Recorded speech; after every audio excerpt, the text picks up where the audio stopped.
Hallo, ich wollte schon immer einen YouTube-Kanal aufmachen über Veganismus und den dazugehörigen Aktivismus.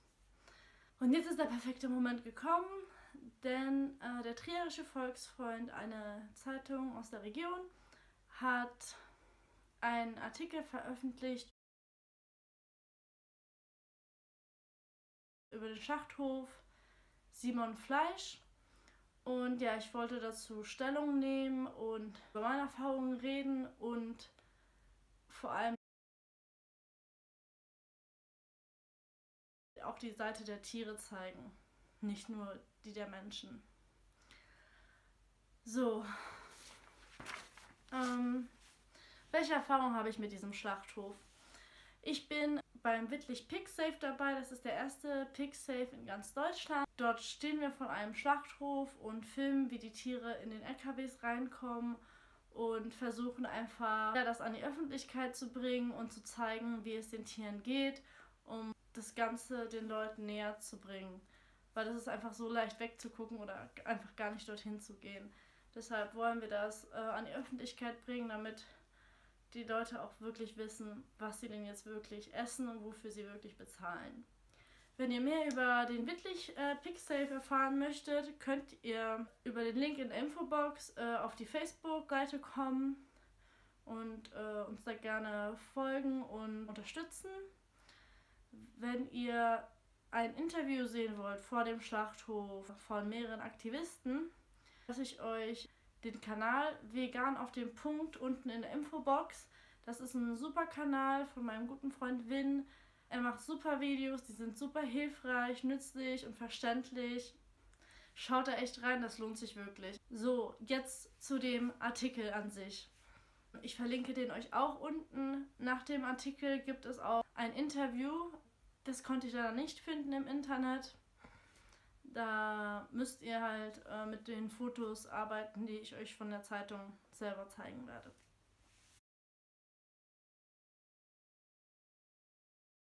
Also zum Artikel. Ich finde, dass zu Beginn der Artikel schon für mich richtig ironisch ist, denn da steht, ich zitiere, Simon Fleisch aus Wittlich hat einen exklusiven Einblick in die Fleischproduktion gewährt. Einen Einblick. Simon Fleisch gewährt nicht gerne Einblicke, das kann ich aus Erfahrung sagen. Wir stehen ja da schon seit September 2017 wöchentlich, manchmal ein bisschen unregelmäßiger, manchmal ein bisschen regelmäßiger.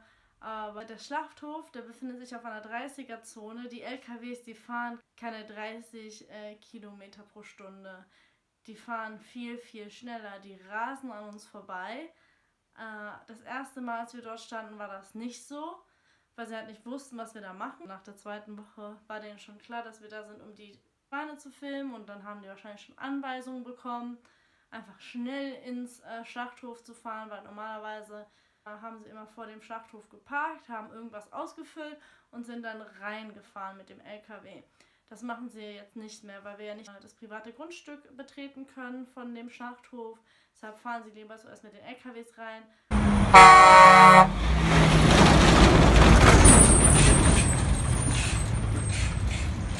Damit wir halt keine Schweine filmen können und das nicht an die Öffentlichkeit weiterbringen können.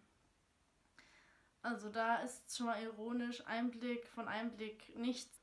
Ich konnte natürlich auch keine LKWs messen, ich weiß nicht, wie schnell sie genau gefahren sind, aber meiner Erfahrung nach waren das keine 30 km/h, die sind richtig schnell gefahren. Im Schlachthof an der Seite konnte man früher reinschauen und man konnte die hängenden Schweine sehen. Dann wurden mehrere Fotos veröffentlicht von diesen Schweinen, die man da hängend sah. Und sobald das passiert ist, wurde auf einmal eine große Metalltür installiert und der Einblick in den Raum war nicht mehr möglich. Also nochmal, Einblick, ich weiß es nicht. Haben sie was zu verstecken? Ich weiß es nicht. Also es sieht für mich so aus. Für mich sieht es so aus, als würden sie nur einen Einblick gewähren wollen, wenn sie genau entscheiden können, was genau gezeigt wird und wie das veröffentlicht wird, wahrscheinlich halt auch wie bei diesem Artikel. Dementsprechend finde ich auch diesen Einblick nicht sehr realistisch. So, im Artikel wird auch gesagt, ich zitiere, kein Quieken, kein Zucken, falls das Tier doch noch Reflexe haben sollten, betäubt ein Mitarbeiter das Schwein mit einer Elektrozange nach. Das passiere aber nur 3-4 Mal täglich, sagt Reuland. Das zeigt ja auch nochmal, wie sehr sie auf diese Tiere achten und wie sehr sie diese Tiere auch als fühlende Wesen wahrnehmen. Es passiert nur 3-4 Mal täglich. Also 3-4 Schweine sind nicht komplett betäubt, also spüren alles, wenn sie geschlachtet werden. Das ist ja toll, oder? Also ich finde das richtig klasse. Natürlich nicht. Also das ist komplett unmenschlich, wie sie diese Tiere überhaupt wahrnehmen und ansehen. Das ist komplett unmenschlich. Für mich fängt Tierquälerei schon da an, wo man das Leben eines unschuldigen Lebewesens aus einem unnötigen Grund nimmt. Was ist denn ein unnötiger Grund? Zum Beispiel Fleisch essen. Warum? Weil wir nicht Fleisch zum Leben brauchen. Also es ist ein unnötiger Grund, ein Tier zu schlachten, weil man es essen möchte. Das ist Tierquälerei, man braucht es nicht. Man will es einfach nur. Man entscheidet, man hat das Recht darauf, das Leben eines anderen Lebewesens zu nehmen und das ist nicht in Ordnung. Also, dass 3-4 Schweine noch zucken oder quieken und sie dann noch mit der Elektrozange nachbetäubt werden, also wenn sich das nicht nach was Schönem anhört, weiß ich auch nicht. Wie soll es in einem Schlachthof erstmal schön ablaufen? Es gibt keine menschliche Art, ein Tier umzubringen, das nicht sterben möchte. Das geht einfach nicht. Aber ihr habt auch bestimmt schon diese Videos gesehen, wo so eine Elektrozange ins Spiel kommt. Fandet ihr, dass das menschlich aussah oder in Ordnung? Das ist es einfach nicht. Und wenn ihr solche Videos noch nie gesehen habt, solltet ihr euch die Frage stellen, warum habt ihr so ein Video noch nie gesehen? Was hält dich davon, so ein Video zu sehen? Wenn es nicht gut genug für deine Augen ist, warum ist es gut genug für deinen Magen? Das ist doch einfach nur der Prozess, wie dieses Lebewesen zu deinem Lebensmittel wird. Dann solltest du dir das doch angucken können, oder? Nein, weil das nie dein Lebensmittel sein sollte. Das ist ein individuelles Lebewesen, das möchte leben. Und wenn man dafür bezahlt, dass es getötet wird, kann daran nichts schön sein. Das ist einfach nicht. Das ist einfach nicht in Ordnung. Also für mich ist das definitiv Tierquälerei und das ist nicht akzeptabel. Und in diesem Artikel wird auch nicht darüber geredet, wie es in den Stunden aussieht, bevor sie überhaupt geschlachtet werden, wie sich die Tiere da fühlen, wie nervös sie sind, wie gestresst sie sind, wie schlecht es denen geht.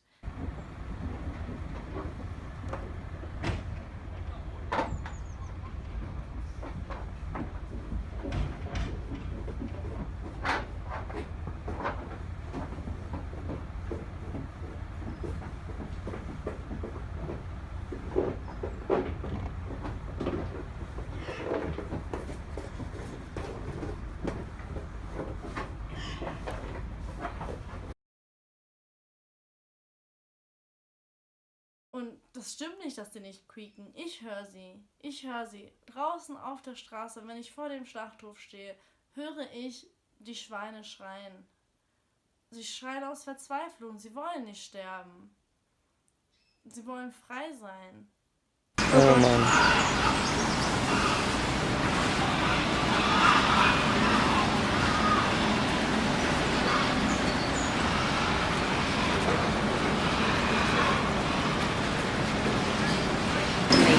Oh my God, do you see that blood? Oh, the blood? Im Artikel wird auch viel über Hygiene geredet. Und ich kann nur sagen, ich stand vor diesem Schlachthof und es stinkt. Es stinkt gewaltig. Und es riecht jetzt nicht nach Natur oder nach Tier, es stinkt einfach, so dass man richtig so diesen Wirkreiz kriegt. Das sind da keine schönen Umstände. Vor allem, wenn der LKW ranfährt und man in der Nähe der Tiere kommt, es stinkt wirklich extrem. Das kann doch nicht hygienisch sein, wenn die so stinken. Ich habe auch ein bisschen Videomaterial, was wir sammeln konnten beim PickSafe, und ihr könnt mir dann ja sagen, ob ihr das für hygienisch haltet.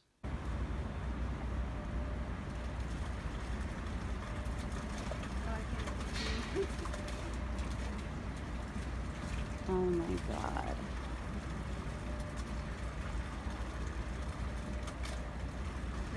There's a giant container full of blood and guts. Oh my god.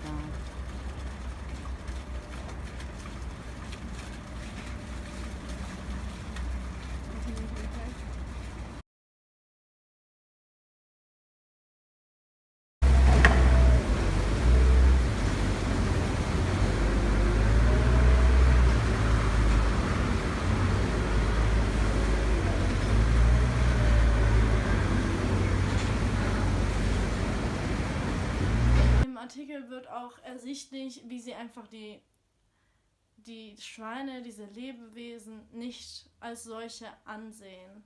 Sie reden die ganze Zeit über eine Nummer 1259. So reden sie von dem Schwein, das geschlachtet wird. Das ist einfach nur eine Nummer mehr.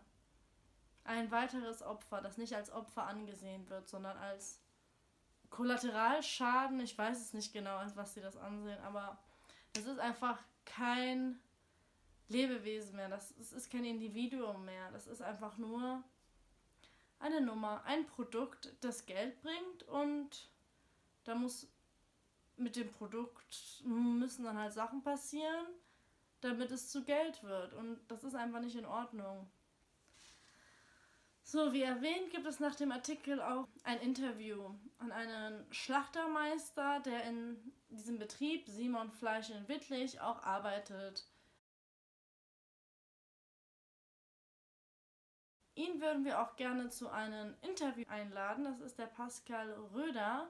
Wir würden ihn gerne einladen zum Interview, damit wir Ideen austauschen können und ein bisschen darüber reden können, über unsere verschiedenen Sichtweisen und logisch argumentieren einfach. Also wenn Sie das sehen, Herr Röder, wir würden Sie gerne zu einem Interview einladen, ein paar Sachen jetzt kommentieren. Und zwar zitiere ich, hat er gesagt, Kinder im Schulbus teils weniger Platz haben als die Schweine in den LKWs.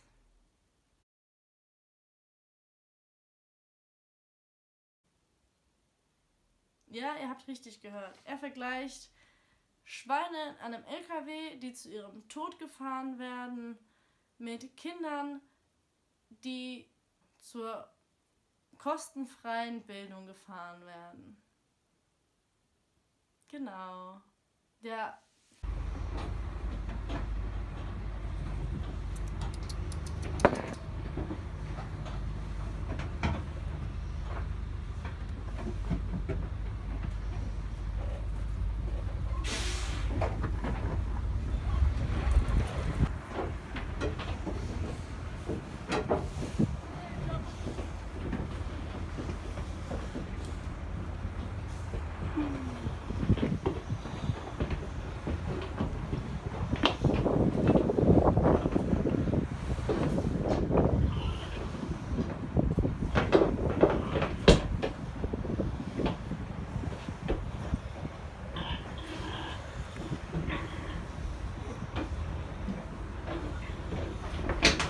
An dem Videomaterial, das ich hier reinschneiden werde, habt ihr ja schon gesehen, dass die Schweine kaum Platz haben, sich überhaupt umzudrehen. Also nach meinen Erinnerungen ist es in der Schule nicht so und im Schulbus. Ich kann jetzt nicht sagen, dass jeder LKW so voll ist, aber all die ich gesehen habe, waren ungefähr so voll wie die vom Videomaterial, und das hat nichts mit dem Platz zu tun, das ein Kind in einem Schulbus hat. Es hat viel mehr Platz. Das ist einfach absurd, das ist komplett absurd, dieser Vergleich. Dann wurde ihm die Frage gestellt, wie er denn einem Veganer gegenübertreten würde, der ihn wegen seiner Arbeit kritisiert. Und seine Antwort auf diese Frage war: Das ist jedem seins, etwa bei der Sojaproduktion ist auch fraglich, unter welchen Bedingungen die Menschen arbeiten müssen und welche Umweltschäden dabei verursacht werden. An alle Veganer da draußen, ist das nicht die klassische Antwort? Wir sind immer daran schuld, dass der Sojaanbau so wächst und dass der Regenwald zerstört wird. Das ist immer die Schuld der Veganer mit dem Tofu und dem Sojageschnetzelten, oder? Ja, nein, liebe Freunde. Wenn du da draußen das auch denkst, bitte informiere dich. Über 90% von dem Sojaanbau, über 90% geht an Tierfutter für Nutztiere. Ja, also wenn du Fleisch konsumierst, also zahlst, um Fleisch zu essen, kontribuierst du damit, dass der Regenwald zerstört wird mit über 90%. Und wenn du schon mal auf diese ganzen veganen Produkte geguckt hast, Veganer müssen kein Soja essen. Viele Veganer essen auch kein Soja. Und manche Fleischesser essen auch Soja. Also das ist komplett irrelevant. Aber wenn man auf diese Sojaprodukte guckt, die für Veganer gemacht werden, Sojageschnetzeltes oder Tofu, steht da meistens Bio- oder Sojamilch, Produkten meistens Bio drauf und dass die in Europa gebaut werden. Ja, das schließt uns dann vom Regenwald auch aus. Tut uns leid. Ja, also lieber Pascal Röder, wir fragen uns auch, was da mit den Umweltschäden ist und ob das denn fraglich ist oder nicht. Also hast du auch aufgehört, Fleisch zu essen aus diesen Gründen? Weil wir haben es getan. Uns ist die Umwelt viel zu wichtig. Deshalb, ja, konsumieren wir solche Produkte nicht, indem wir kein Fleisch mehr konsumieren. Ihr der Meinung seid, dass ein Lebewesen das Recht haben sollte zu leben und nicht einfach so getötet werden sollte. Ihr könnt was verändern. Es geht einfach nur um Angebot und Nachfrage.